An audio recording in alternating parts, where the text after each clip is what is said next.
नमस्कार, मी नंदिनी लाईफस्टाईल ब्लॉगमध्ये तुमचे पुन्हा एकदा मनापासून स्वागत आहे। तर आज आम्ही जाणार आहोत रोटरी गार्डन। आमच्या बिल्डिंगपासून 1 किलोमीटरवर आहे। चला तर मग आता तयारी चालू आहे। तयारी केल्यानंतर भेटूया। बघू शकता छान आमची तयारी झालेली आहे। सगळेजण हाय करत आहेत। आता आम्ही निघालो आहे। इकडे कल्याणला रस्ता जातो आणि एक डोंबिवली स्टेशन इकडून 3 किलोमीटर अंतरावर आहे। हे आहे डोंबिवलीतलं फार जुने गार्डन।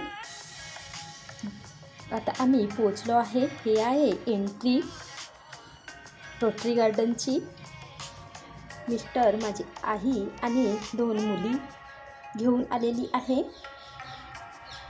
ह्या गार्डनमध्ये छान वातावरण, परिसर, फुलपाखरे या उद्यानात पाहता येतील।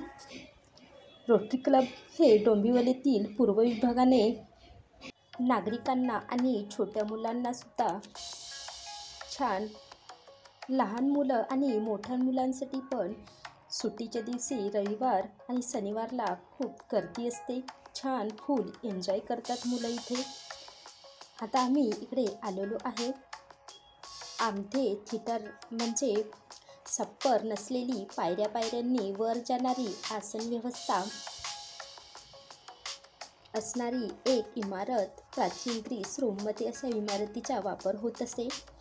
मुली छान खेळत आहे। आई पण इथे आल्यानंतर आम्ही आठवड्याला येत असतो या गार्डनमध्ये। मला पण टाईम मिळत नाही, पण मी आठवड्याभरातून एकदा सुट्टीच्या दिवशी मुलींना या गार्डनमध्ये घेऊन येत असते। या गार्डनमध्ये आलं भरपूर छान जागा, मुलांना खेळण्यासाठी भरपूर जागा आहे या गार्डनमध्ये। एक बसून छान टाईम स्पेंड करता येते। मुले छान एन्जॉय करतात। इथे पाण्याची व्यवस्था पण आहे। आता मी यामध्ये बॉटलमध्ये पाणी भरायचं आहे मला। या गार्डनमध्ये खूप साऱ्या व्यवस्था आहेत। या साईडला पण खूप इक्विपमेंट आहेत मुलांना खेळण्यासाठी आणि मोठ्यांना सुद्धा इथे एक्सरसाइज करू शकतात। आता या बाजूला बघूया काय आहे ते। मुलींना इथे एक्सरसाइज करायला जमत नाही आहे। बघू शकता तुम्ही, बरेचसे लोक इथे एक्सरसाइज करत आहेत। आता दुसरीकडे जाऊन बघूयात। रुई, अशोका, बाभूळ, कडीपत्ता, लटेंडा, जयमत, विविध प्रकारचे रोपटी असे या उद्यानात लावण्यात आली आहेत। नागरिकांना चोहोबाजूने फुलपाखरे पाहता यावीत यासाठी वाफे पद्धतीने झाडे लावण्यात आलेली होती। फुलपाखरांना उद्यानातच त्यांचे खाद्य मिळावे म्हणून झाडांना छान टांगून टाकलेले आहेत। या साईडला पण बघू शकता तुम्ही, खूप छान हिरवळ आणि निसर्गरम्य फुलपाखराचा मळा असे बोलले जाते ते डोंबिवलीला। इथे रोटरी गार्डनमध्ये असणाऱ्या फुलपाखरू आणि आयुर्वेदिक गार्डन सुधारण्यासह मुलांना खेळण्यासाठी नाविन्यपूर्ण उपकरणे, लहान मुलांसाठी खेळ आणि ग्रीन झोन असे प्रकारचे विकास कामं इथे होत असतात। यासाठी आणि इकडे बघू शकता तुम्ही बटरफ्लाय गार्डन आहे छान।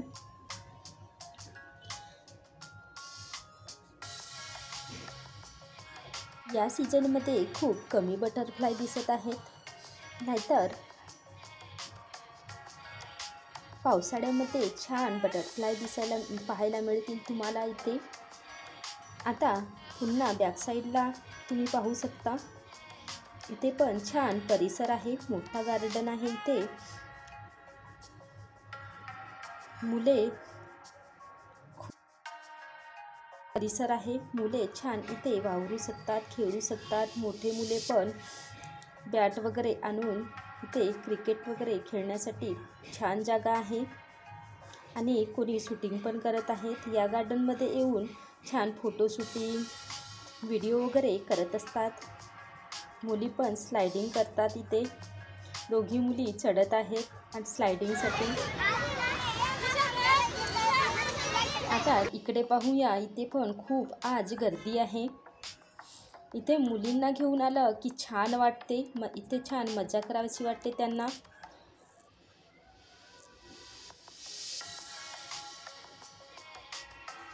आठवड्यातून एकदा तरी मी या गार्डनमध्ये येत असते. हा एकच गार्डन असते जो दररोज चालू असतो. या गार्डनचा टायमिंग मॉर्निंगला 8 वाजता ते 10 वाजतापर्यंत राहतो आणि इव्हिनिंगला 6 वाजे ओपन होतो तर 9 वाजतापर्यंत राहतो. स्टेशनवरून 3 किलोमीटर अंतरावर आहे ईस्टला. माझी मुलगी एक्सरसाइज करत आहे. इथे एक्सरसाइज करण्यासाठी खूप साऱ्या इक्विपमेंट आहेत. इथे आल्यानंतर खूप छान हिरवळ, मुलांना खेळण्यासाठी या गार्डनमध्ये मोठा परिसर असल्यामुळे छान वाटते. इतर गार्डनमध्ये नाही पण या गार्डनमध्येच यावंसं वाटते यांना. या गार्डनमध्ये आल्यानंतर झोपाळे, स्लाईड, एक्सरसाइज, मुलांसाठी खूप साऱ्या ॲक्टिव्हिटीज आहेत. ट्रेन आणि मुलांना खेळण्यासाठी भरपूर साऱ्या ॲक्टिव्हिटीज असतात. मुलांना खूप छान या गार्डनमध्ये मजा येते, मस्ती करावीशी वाटते. डोंबिवली कल्याण परिसरातील नागरिकांना अशाच प्रकारे वेगवेगळ्या प्रजातीचे फुलपाखरे एकाच जागी पाहता यावीत यासाठी उद्यान विकसित करण्यात आले होते. शालेय मुलांनी केवळ पुस्तकातून फुलपाखरांचा अभ्यास करण्याऐवजी प्रत्यक्ष बागेत येऊन फुलपाखरे पाहता यावीत आणि डोंबिवलीत हा प्रकल्प राबवला गेला होता. छान हे रोटरी गार्डन परिसर आहे. या गार्डनमध्ये आल्यानंतर माझ्या मुलींना तर खूप छान वाटते, जावंसंच वाटत नाही त्यांना. मुलांना खेळण्यासाठी खूप साऱ्या इक्विपमेंट आहेत, बघू शकता. छान मजा वाटते त्यांना. रोटरी गार्डन हे परिसर खूप डोंबिवलीतील जुने गार्डन आहे. एकदा नक्की भेट देऊ शकता तुम्ही. या गार्डनमध्ये वेगवेगळ्या प्रकारचे रोपटी आहेत. छान रुई, अशोका, बाबूल, लठेंडा, जयमत असे 50 नवीन रोपटी या उद्यानात आहेत. कसा वाटला आजचा व्हिडिओ मला कमेंटद्वारे नक्की कळवा. धन्यवाद.